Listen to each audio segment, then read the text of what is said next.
This is no longer the Democrat Party of JFK. Heck, this is not even the Democrat Party of Barack Obama. This is a party that has been totally captivated by these far-left extreme liberals. If these radical extreme liberals are given a chance at power here in Washington, D.C., they will try to obstruct this president and turn our country into a communist hellhole with every extreme liberal policy that they try to implement.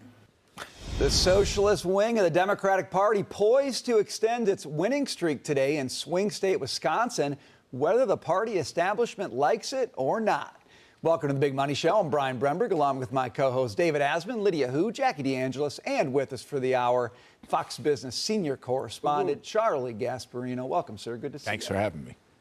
Wisconsin Democrats picked their candidate for governor today, and Democratic Socialist Francesca Hong is the favorite, despite a record of far-left policy positions, including defunding the police, abolishing prisons, eliminating the U.S. Senate, and, yes, abandoning Thanksgiving. Now Hong is trying to walk back what she calls some bad takes, but that record isn't going away, and it's putting establishment Democrats in an uncomfortable position. Charlie, now I know everything west of New Jersey is kind of like no man's land for you, but I think Wisconsin really matters here. I love places west of New Jersey. By the way, I've been to that town of Madison. I once had a lecture at the University of Wisconsin, at Madison, and it is so left-wing. Even this was like 15 years ago. So I'm with you. Madison's very left-wing, but some are saying Democrats are going to fumble the ball here with these primary victories by the DSA-type candidates. I mean, you see that? I think they will, and here's why.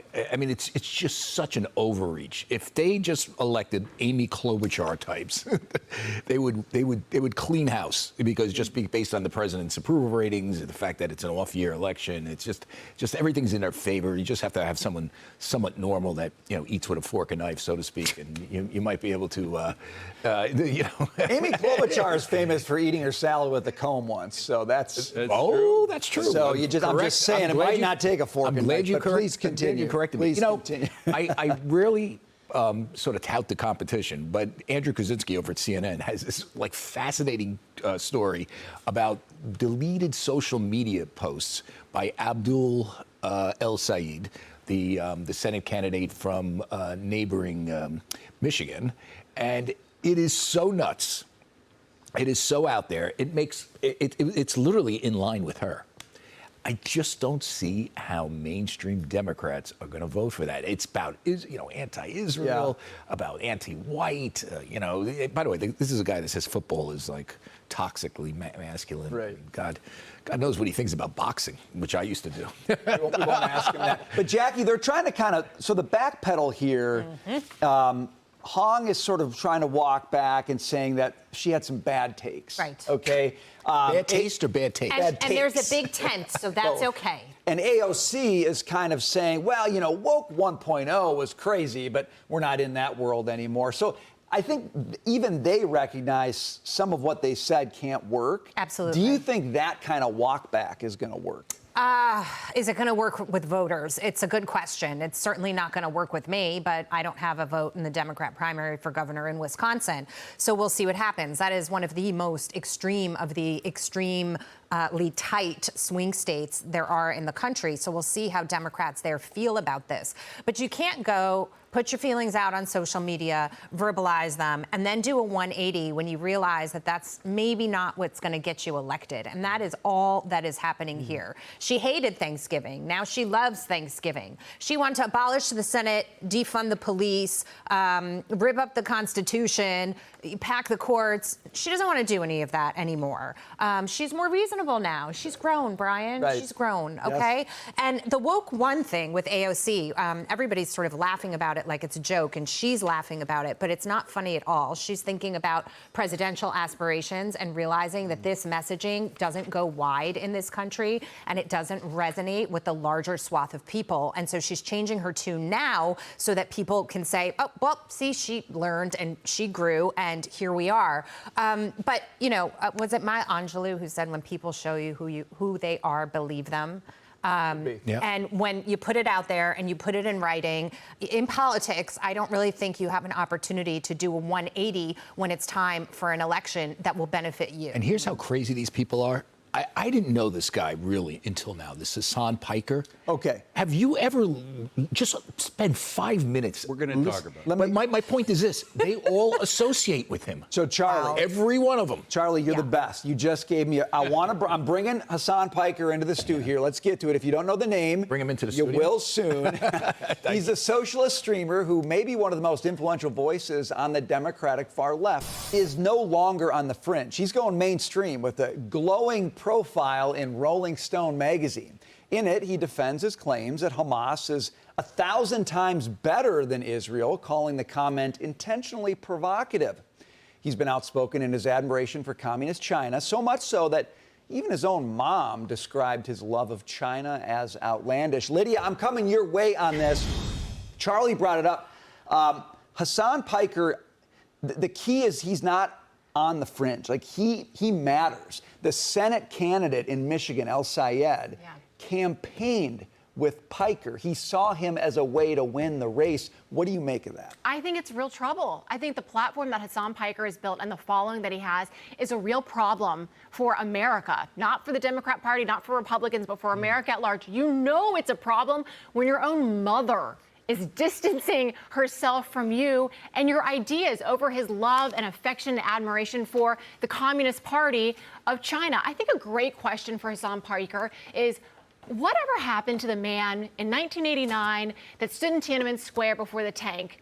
Before, we don't know what happened to him. He was disappeared for standing up against oppression and for rights and liberties of the Chinese people that were being taken away right before the world's eyes.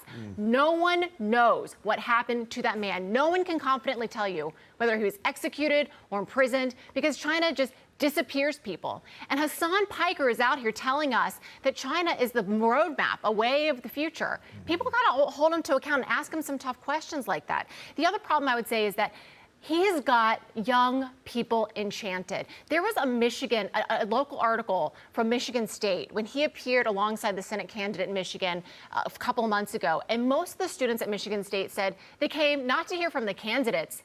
They wanted to hear from Hasan Piker himself. He's got reach, he's got influence, and I think it's really troubling. He's a celebrity. But he's and not they like the celebrities. Could we just get off the Yeah, that's true. That either Piker or Hung, or however you pronounce her name, or the Rolling Stone for that matter, is mainstream. It's not. These are not mainstream. Charlie mentioned the Democrats as the other party. No, there's a bigger party. There's a bigger party than the Republicans and the Democrats. That's the independents. Yeah, I know. The independents are 40% of the voters in this country. 58% of all adult Americans own stock of some kind. 60% of American households. About the same amount live in owner-occupied buildings. They're talking about getting rid of all private property, as good Marxists do. They talk about decommodifying housing, which is getting rid of private property. They talk about getting rid of a corporate America. If you were an enemy of the United States, say the CCP, for example, just for example, the CCP, how would you undermine the United States of America if you wanted to destroy the U.S.? This is very scary. You do exactly what the DSA says you should do. You would eliminate private property, you would get rid of corporate America, and you would get rid of our Defense Department. All of those points are in the DSA national platform. This is not mainstream America at all. But they're taking over a party, There's an election David. coming up. What we have been dealing with are primaries. Let me finish. There's an election coming up which is going to involve that great middle, and I'm talking about the independent voters, the 40% of American voters. The more they are exposed to this kind of communist, radical stuff that is exactly the opposite of what they have spent their whole lives living, what they have spent their whole lives investing in. Every middle-class American family that represents these people I'm talking right now has either a direct family member or some family member who's been in the military, who has seen members of their family shed blood for the American flag that these people want to wipe their dirty hands on. That is not going to fly. We know they're bad. Wait a second. We know they're bad. You're dismissing them at the threat. I'm not dismissing this anybody. Is horrible. I'm ready to take them on. Unlike the Democrats. Unlike the Democrats and the Republicans, when you say this isn't mainstream, and it pisses me off that the Republicans, party. as well as the Democrats, are afraid of these people. And let me make one more point.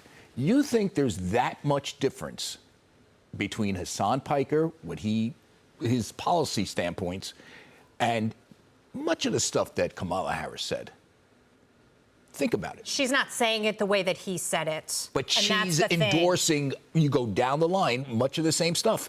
Same with Joe Biden. My point is the Democratic Party, and this is scary, has been hijacked by lunatics. By the way, you presented a very sanitized portion of Hasan Piker's stuff. Yeah. There's stuff that we cannot say on this air. It's so disgusting, so vile about killing and October rape 7th. but the other stuff about letting all the immigrants in and let them do X, Y, and Z to change the color of the Yeah. I mean, this is like, this guy is sick. And the Democratic candidate for Senate in Michigan campaigned with him. Yeah. So does everybody else. Bernie Sanders is distanced himself. Hillary Clinton barely said something about him. They won't mention his name. I really want to make a point. David, I agree with you, but I also think that what Piker and people like this are doing is corrupting the youth. So sadly, when the generation that you're talking about moves on in life and passes, you're going to have young people, the same young people who voted Zohran Mamdani in here and think that... New York, though. That was not mainstream America. But That if was you New York corrupt City. young people, and we talk about the education system all of the time, Yeah. I'm not saying it's going to happen I tomorrow. agree. Education system is horrible. Slippery slope for the Absolutely. future. And Brian, I know we have to go, but I want to make this point. I saw a powerful social media post that I want to share with you. It was a picture of a woman named Brooke Jackman, 23 years old, died in the towers on 9/11. The audio accompanying the post was her calling her mother, crying, saying goodbye, explaining the situation that she was in. Next month is the 25th anniversary of 9/11. We are living in a city where I never thought that a mayor that would not condemn the phrase globalize the Intifada, which stands with terrorism, essentially, is saying that he wants to go down and stand at 9/11, and a lot of people have a very big problem with that. Right. And for a very good reason. If Brooke Jackman was alive, she would be 48 years old today. She was a beautiful girl. She was only a couple of years older than me.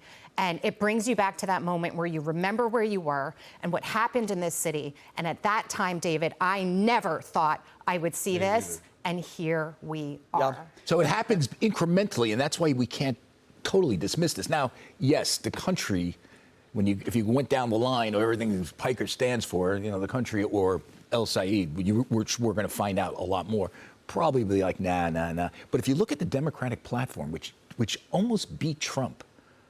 Yep. Well, look, this is why we talk about what's happening in Wisconsin. It matters.